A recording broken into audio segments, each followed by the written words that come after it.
ส่งผลดลบันดาลให้ข้าพเจ้า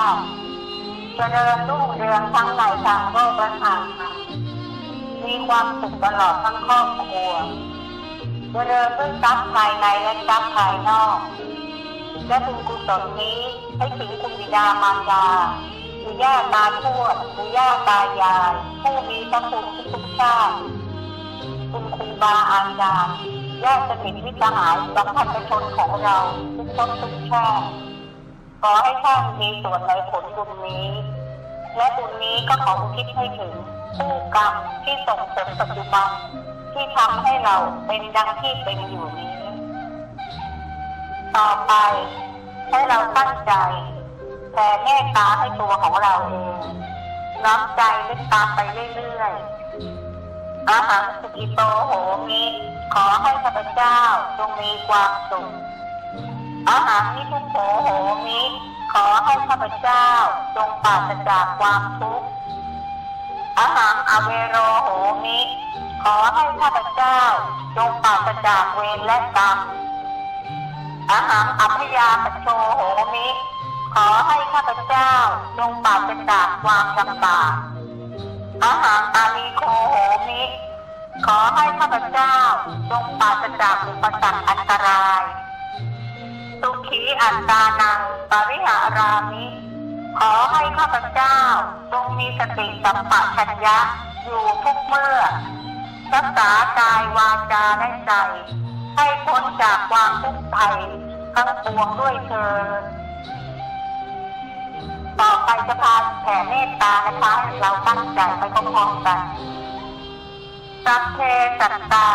สัตว์ทั้งหลายที่เป็นเพื่อนทุกข์เกิดแก่เจ็บตายด้วยกันทั้งหมดทั้งสิ้นอาเวราจงเป็นสุขเถิดอย่าได้มีเวรแก่กันและกันเลยสัพเพสัตตา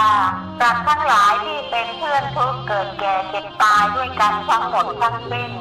อัพยาปัชชาจงเป็นสุขเถิดอย่าได้เบียดเบียนซึ่งกันและกันเลย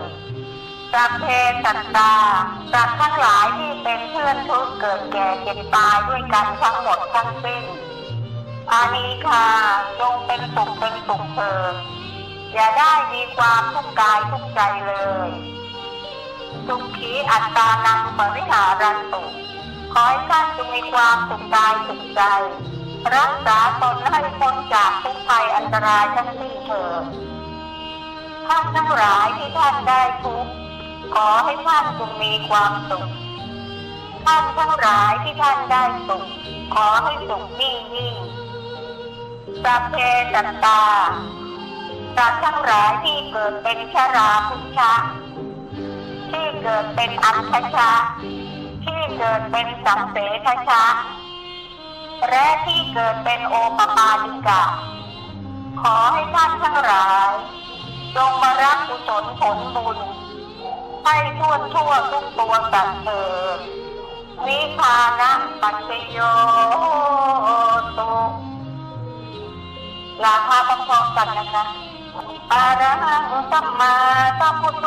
ภควาพุทธังภวันตังอภิวาเทมิกราบพุทโธเมนาโถพระพุทธเจ้าเป็นที่พึ่งของเราสวากขาโต